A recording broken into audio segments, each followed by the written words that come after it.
حضرت خلاد رضی اللہ تعالیٰ عنہ اپنے چہرے پر نقاب ڈالے اپنے شہید بیٹے کی معلومات حاصل کرنے بارگاہ نبوت میں حاضر ہوئیں تو کسی نے پوچھا ان سے بطور تعجب کہ سخت صدمے کی حالت ہے جب کہ آپ ابھی بھی اپنے مقتول بیٹے کی معلومات لینے آئی ہیں اور آپ کے چہرے پر نقاب ہے؟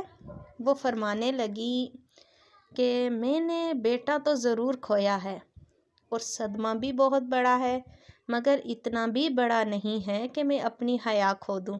بیٹا تو کھو دیا ہے مگر حیا تو نہیں کھوئی۔ سبحان اللہ، کیسا پیارا جواب دیا ہے انہوں نے۔ اور آج ایسی حالت جب ہم لوگوں پر آتی ہے، ہم تو اپنے پردے کو تو بالکل سائڈ پر رکھ دیتے ہیں اور واویلا مچاتے ہیں، جس سے حضور اقدس صلی اللہ تعالیٰ علیہ وآلہ وسلم نے سخت منع فرمایا۔